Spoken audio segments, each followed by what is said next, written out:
I'm adopted, and my biological mother was 17, and so was my biological father. She was 7.5 months pregnant when she decided to go to Planned Parenthood, which is the largest abortion provider in the world, and they counseled her to have a late-term saline abortion, which is a saline solution that is injected into the mother's womb.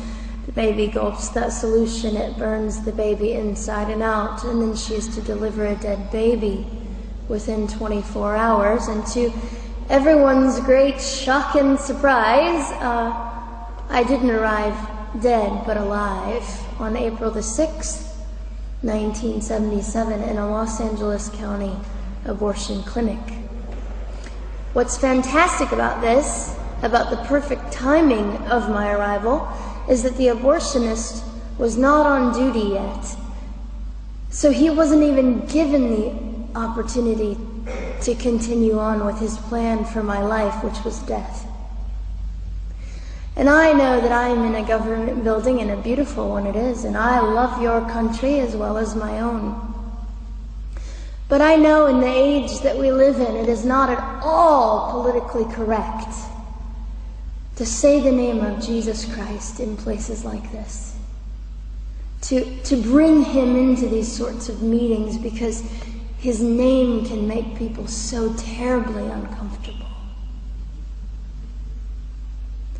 But I didn't survive so I could make everyone comfortable. I survived so I could stir things up a bit. And I have a great time doing it.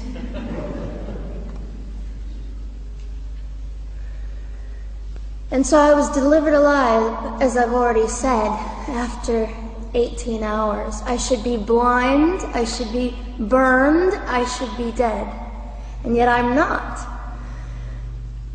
You know what is fantastic vindication is the fact that the abortionist had to sign my birth certificate. So I know who he is.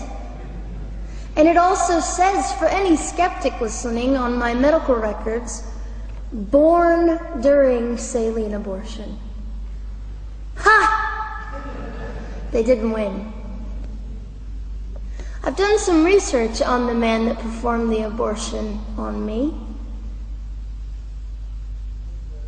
And his clinics are the largest chain of clinics in the United States of America, and they gross $70 million a year. I read a quote from him at some point several years ago, and he said, "I have aborted over 1 million babies, and I consider it my passion." I tell you these things because, listen, ladies and gentlemen, we are in an interesting battle, whether we realize it or not, in this world. It is a battle between life and death. What side are you on?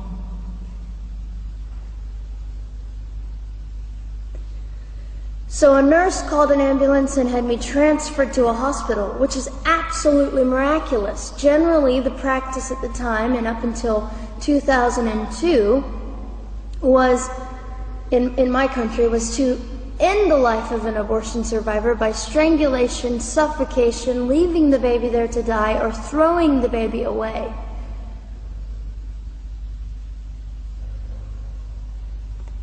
But on August the 5th, 2002, my extraordinary President Bush signed into law the Born Alive Infants Protection Act to prevent that from occurring anymore. You see, we're playing for keeps. We're playing I'm hoping to be hated by the time that I die, so that I can feel God about me and understand what it was to be hated. He was hated. Christ was hated. And not that I look forward to being hated, but I know along my journey, I know I'm already hated because I declare life.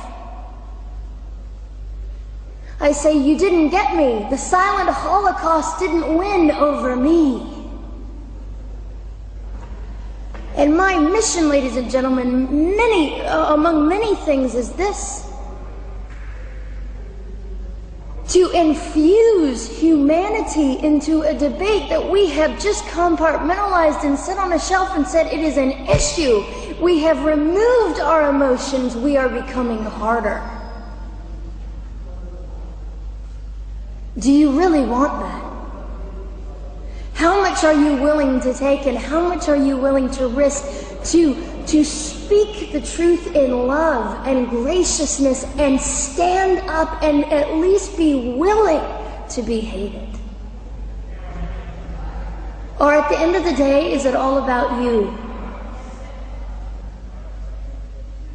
or me? And so, after that, I was placed in an emergency foster care home where they decided they didn't like me very well, and as I'm fond of saying, I don't know how you could not adore me right from the start. What is wrong with these people? But they didn't. You see, I've been hated since conception by so many, and loved by so many more, but most especially by God. I'm his girl. You don't mess with God's girl. I got a sign on my forehead that says, you better be nice to me because my Father runs the world. So after I was placed in the mean home, I was taken out of the mean home and placed into another home, a beautiful home, Penny's home. And she said by this time I was 17 months old, 32 pounds of dead weight, and diagnosed with what I consider to be the gift of cerebral palsy, which was caused directly by the lack of oxygen to my brain while I was trying to survive. Now, I am just compelled to say this. If abortion is merely about women's rights, ladies and gentlemen, then what were mine? There was not a radical feminist standing up and yelling about how my rights were being violated that day. In fact, my life was being snuffed out in the name of women's rights. And ladies and gentlemen, I would not have cerebral palsy had I not survived all of this. So when I hear the appalling, disgusting argument that we should have abortions because the child just might be disabled, oh, the horror that fills my heart. Ladies and gentlemen, there are things that you will only be able to learn by the weakest among us. And when you snuff them out, you are the one that loses. The Lord looks after them, but you are the one that will suffer forever. And what arrogance, what absolute arrogance, and it has been an argument for so long in this human place that we live, that the stronger should dominate the weaker, should determine who lives or dies. The arrogance of that. Don't you realize that you cannot make your own heart beat?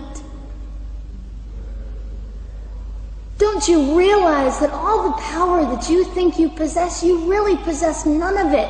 It is the mercy of God that sustains you, even when you hate him.